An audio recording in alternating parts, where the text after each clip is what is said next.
Nurse.org and Major League Sports teams are honoring nurses with discounted game tickets and once-in-a-lifetime experiences. From throwing the first pitch to riding the Zamboni to on-court recognition, join the fun. Visit nurse.org/nurse night to find a nurse appreciation event near you and grab your discounted tickets today. You're listening to Nurse Converse, presented by Nurse.org, a collaborative podcast amplifying diverse nurse voices. Get ready for a dose of inspiration, a sprinkle of education, and a whole lot of community. Hey there, my fellow nurses. Welcome back to the Nurse Converse podcast. I am honored again to be invited back to this community and talk to you about things that are near and dear to my heart, and that's protecting your license. And this is the series that I'm doing. I am Advocate Maggie, Advocates for Nurses, helping to get the word out, and so very honored again to be a nurse contributor along with so many other nurses on the Nurse.org, not only podcast, but their website, Instagram, lots of stuff that they have out there. So please, if you haven't get a chance, get out there, check out what they have out there. So we are talking about in today's podcast how to protect your license. And I did an article, Malpractice Insurance Myths. Are you putting your license at risk? Again, on the Nurse.org website, if you haven't had an opportunity to check it out, please be sure to get out there and check it out.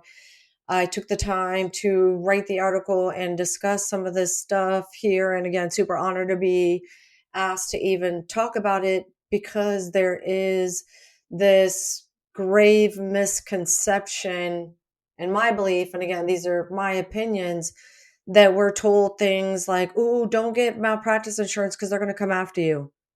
Like who's coming after you? Like, what? I don't understand what that even means or looks like.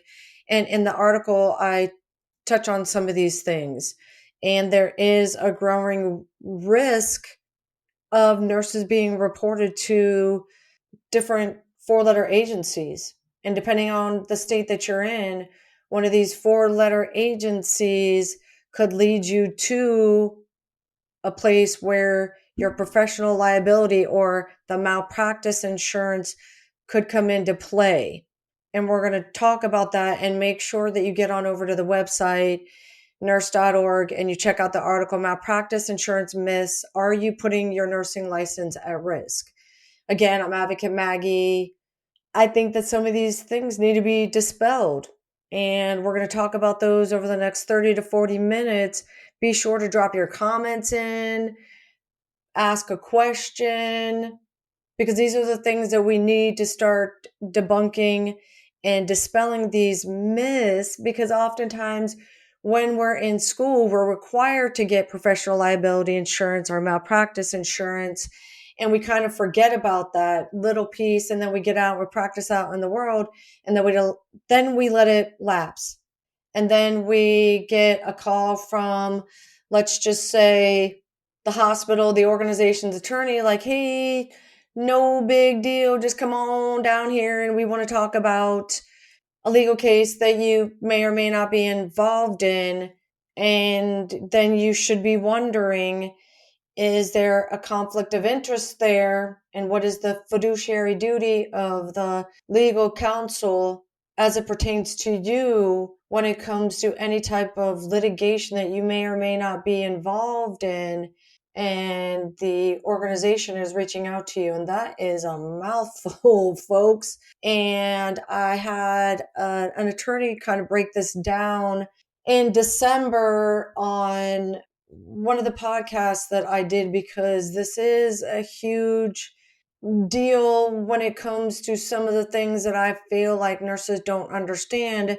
And in Protecting Your Nursing License series, we talk about these things in various different articles and capacities, and the attorney talks about that and does say it is the organization's fiduciary duty to let you know, hey, the organization is cutting my check. There's nothing wrong with that. Just like our duty as nurses, when we show up to say, I work for the patient, whether you're working for the organization or if you're talking to the patient, there are some things that, you may or may not be able to do because you're a nurse and you got to stay in scope of practice and you have a different duty to them than the other providers that are in their lives. But each discipline, to include lawyers, have their own duty, ethics, morals, rules, regulations as it pertains to you as their client, different from when we have a nurse patient, doctor patient relationship, but it still comes down to their duty. And we talk about that across the series. In all the series, Redonda and I talked about that. And then the one that we did, because it's the first one that, we do, and we break down some of her litigation, and she wishes retrospectively that she would have had some insurance because it got real expensive. And that's one of the things I talk about across all my platforms and in the article as well. When you are involved in any type of litigation, it can get lengthy and costly. So if it's lengthy, it makes sense that it could be costly if you're being charged by the hour. And make sure you just do a simple Google search. Again, I'm not saying that I am the expert in what the going rate is for attorneys, but I've heard plenty of nurses over the last decade helping nurses and legal teams, and just doing some basic research myself, that it could be $5 to $7, $900 an hour that a nurse may have to pay, depending on the type of case that they're involved in, if it's criminal versus civil versus a regulatory agency like the board of nursing. So those are some of the things I want to dispel, some of the myths I want to talk about. And through the article, I talk about some of these things that we have created fear and hesitation amongst nurses, that carrying insurance makes you more targeted, and that's just not true. And those are some of the things that need to be taken into consideration. We are more likely than not, as the LPN, as the RN, not the big fish. Now, when I say the big fish, as it pertains to the amount of money, more often than not, when it's civil or criminal litigation, criminal is going to be more likely than not some punitive things as well. But we are normally not the moneymakers. We're not normally the ones that they're going to get the biggest amount of money from. When we're talking about primarily civil litigation, that's going to be the provider as it pertains to the nurse practitioner or the physician, or the organization. What it affords the nurse is unbiased, should be unbiased representation. Even if you are working with the legal counsel for, let's just say, the hospital, just to make it easy, you have your own legal counsel that you can discuss things with and have at the table. And maybe that they don't end up, going to, the hospital with you, or, working alongside that legal team because that attorney is telling you, yep, that looks good. Nope. Or at some point says, nope, you need to bring me on board. But it's all going to be very nuanced to your case, and why you should absolutely have your own legal representation. And in reality, most lawsuits do stem from perceived negligence and oftentimes poor outcomes. And regardless if there is insurance or not, you have to be very careful when you're speaking to anyone, as it could be recorded. It could be used against you. And I don't want to keep doubling down on Redonda's case, but look at what happened in her case. And I've seen where it could cross over to more than one type of litigation. And then the nurses stand there asking, well, who has my best interest at heart? You do. You do. And so you need to just remember that. It's just really essential that nurses who face risk daily, even with small mistakes that can have long-term civil, criminal, or administrative consequences, lawsuits, right?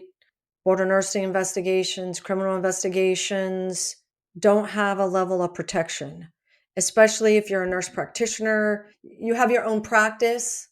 Those are things that absolutely you should have your own insurance.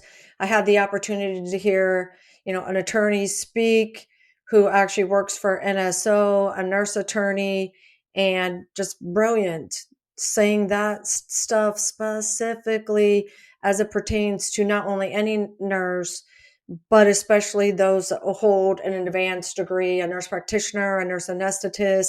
If you're a nurse leader, you own your own practice even, or your own business as an LPN and RN, that's absolutely your ability, but making sure that you have your own insurance, you have a lawyer, that you're working with that lawyer before you even set up your practice, your business, and you're making sure that, you have standard operating procedures in place, that you have policies, but like he was talking about in your insurance, that you're even nuancing out that you have, let's just say, an IV hydration business, or you work specifically with this population. Maybe it's the psych population, maybe it's the pediatric population, that you're writing language in there specific to the things that you're doing. And that's working with that legal team, that insurance company, to say, this is what I do.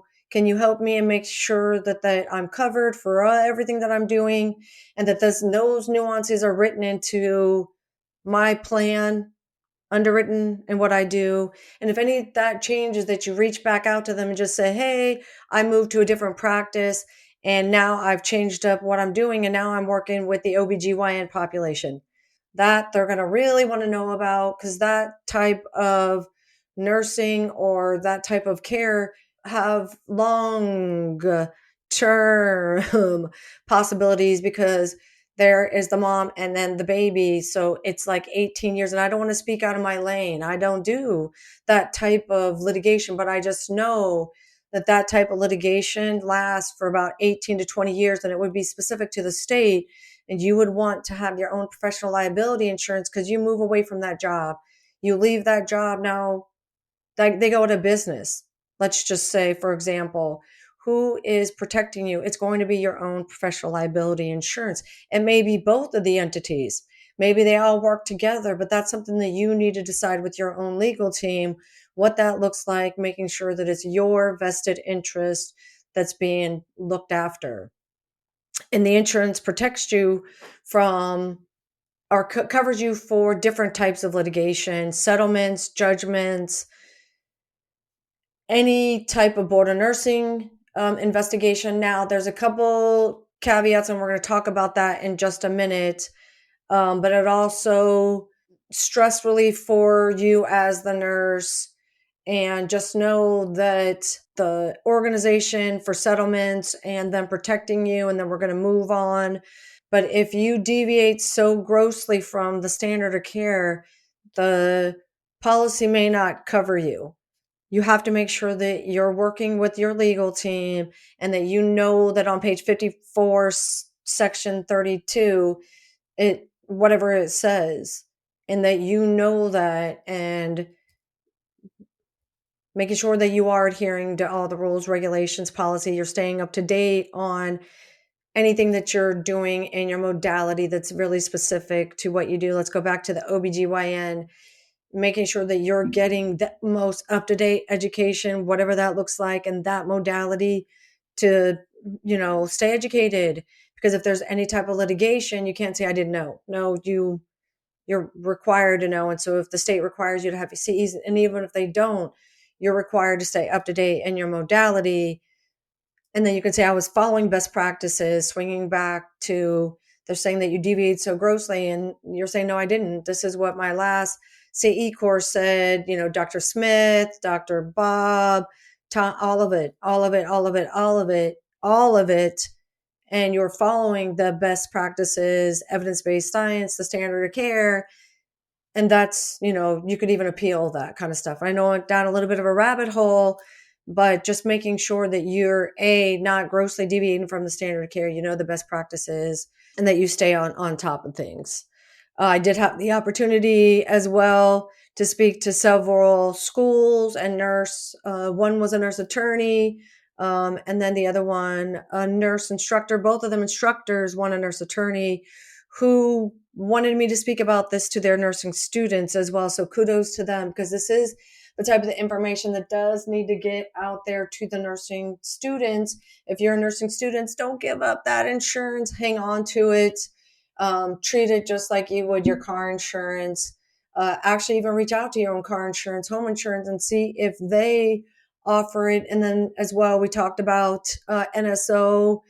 They have stuff on the website. Make sure you get over to Nurse.org and check that stuff out. And super honored to be here to offer this type of information that's so very essential, because one of the things I hear, oh gosh, at least weekly, I would have to say, is nurses saying, gosh, I wish I would have gotten that insurance or held on to that insurance. So thank you so much, Nurse.org, for allowing me to write the article, to highlight this information here over, on the podcast, because that's just so very important to keep in mind, that when you're going through these processes, having the ability to rely on the insurance is essential. You just got terminated from the job.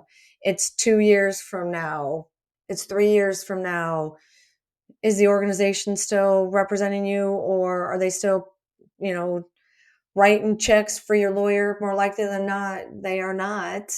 And so why it's so very important that you have your own insurance. Hey nurses, looking for exclusive discounts? Nurse.org has you covered with deals on everything. Save big on the essentials you need to excel in your career. Don't miss out. Visit nurse.org/discounts for the latest discounts made just for you.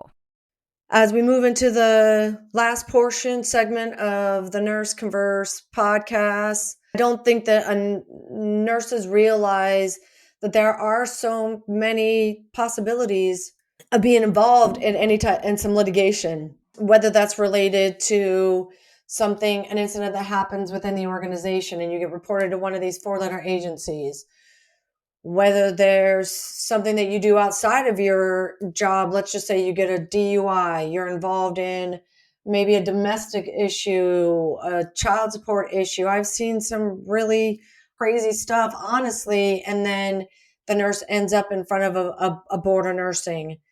There is a portion of nurses that will develop a substance use disorder, a mental health disorder issue, and now they're standing in front of the board of nursing, or now there could be civil criminal litigation around that.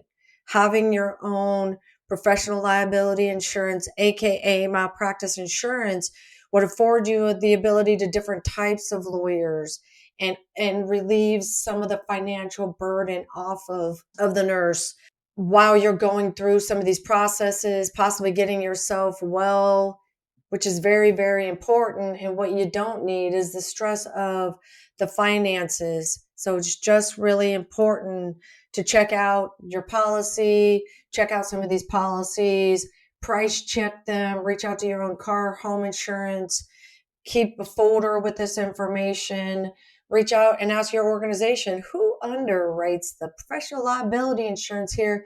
And if something happens, am I covered? Am I covered under respondent superior? And if you don't know that word, make sure you check that out. I talk about this in my charting courses. I talk about this in my crossover to legal nursing courses, but that's something that you need to know as well. Am I covered under respondent superior?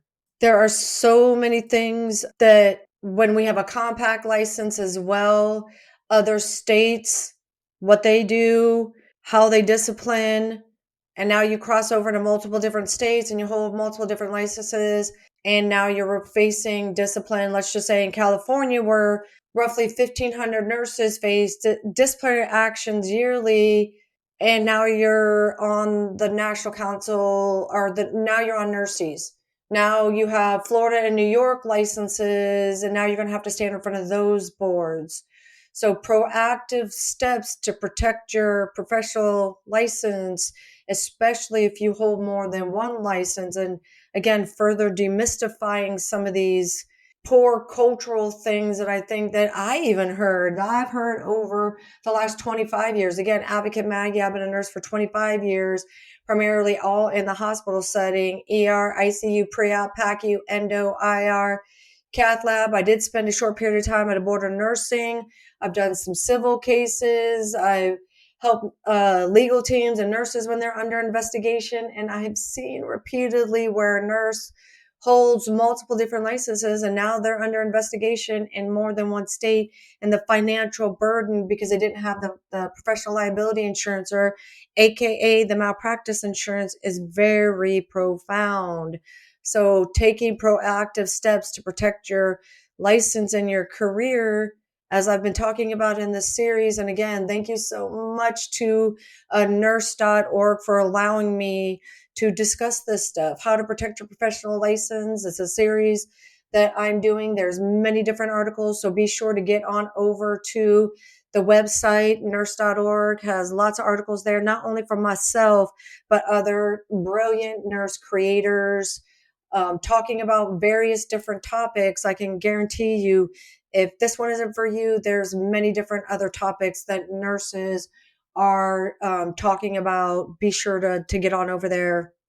Educate yourself about the process. And I do that in some of the articles. I do that on my platforms, Advocates for Nurses. So make sure you get on over there and check that stuff out on nurse.org. I've gone live. I talk about this on all the different platforms. So make sure that you are educating yourself about whatever legal process that you are involved in, and always, always, always get legal counsel. This is never legal advice. I am not a lawyer. I never give legal advice. This is just for educational purposes only. Schedule a legal consultation with a lawyer and just ask some questions, especially if you already have insurance. Ask some basic questions. They're quote unquote your lawyer. Find yourself a good nurse attorney, making sure you're checking out the American Association of Nurse Attorneys, an RNJD, someone who represents professionals in front of their board. And maybe it's not just nurses, they represent doctors, PT, OT, all of them, all the letters. Anyone who holds a professional license could be reported to the respective board and then have to defend their conduct and tell the board that they did XYZ. And you should always have legal representation. You should never be talking to any of the 4-letter agencies without legal representation. So just some final thoughts as we wrap this up in the next 10 or so minutes. I already gave you some resources. If you're a nurse looking at the National Council for State Boards of Nursing, the cases that have been out there, your own board of nursing, unfortunately, they do have a list of all the conduct that nurses have been involved with. So what you don't want to do, and then making sure that you have professional liability insurance, because if you do get reported, and I talk about in one of the other podcasts, so make sure that you get on over, you listen to that, and you check out the article as well. What if you're falsely reported? What does that look like? What does that mean? I talk about that as well. You want to make sure that you have the professional liability or the malpractice insurance, because you need a lawyer to help you walk through the whole process. We don't learn nursing law. We don't learn the intricacies of the process when you're under investigation, and it can get real muddy, folks. And so why I have created so many resources on my website, on all my social media platforms, because I have found and heard repeatedly nurses don't understand the process. They talk to the board, oftentimes have poor outcomes. So what do I want for my people? I'm a bleeding heart for my people. Is for you to know and you to understand the process and to seek out legal counsel immediately. And so I talk about that across all my social media platforms. I'm honored to be talking about that here in the Protect Your Nursing License series. I have free resources on my website as well. Be sure to check those out. But you have to protect yourself. You have to protect your nursing license. And part of that is through educating yourself about the rules and regulations, scheduling time with a nurse attorney or someone who represents anyone who holds a professional license. Those are things to proactively, again, help you protect your nursing license. I have a toolkit on my website. I think it's really important. You start mounting your defense now. You build your house now. If you've heard me speak, that's what I start talking about. When you're, a brand new nurse, you're, just buying your plot of land. Now you're scoping it out. You found your land, you're built. Now you're starting to build your house. You got the job. You're moving into that. You're doing a nursing residency program. You do that for a year. Okay. Now you're a year in. Now you're on your own. Okay. Now the house is starting to be built. You're getting your walls up. Do you see what I mean? It's going to take you roughly about 5 years full time to get your house built, where to the point where you're not doing work. You got the landscaping done. Once you get about 5 years out, you can actually look up and you can start looking around. If you can do someone else's job, quote unquote, and I don't mean when you have staffing constraints, then you're at a place where, okay, what other disciplines move from interns to residency, where you become more proficient, where you become an expert. That's where you move out into the world and you're starting, but you shouldn't be moving out into the world. You shouldn't be adding on any of these other titles and risking your quote unquote license until you have built that house and you have that foundation. And I talk about that on all my social media platforms. I know I got real long-winded, but just stay with me for just a minute. And I'm going to go back to, if you do get reported falsely, and I talk about that in that article and in the podcast, you have that professional liability insurance, you have that malpractice insurance, you have built your house, you have the skills that you can defend your professional license, because when you understand the rules, the regulations. I talk about that in my toolkit, right? You've built your house, you have policies, you understand the rules, the regulations, you have your professional liability insurance, and you are confident. So if something does happen as you're walking along in your journey, because you could be a nurse for, who knows, 40, 50 years, you have to make sure that you have all those things so that you're proactively taking the steps to protect your livelihood and essentially your career. And so the Nurse.org website, their podcast, all their resources are great, great foundation builders as well. Lots of tools there, articles written by our peers.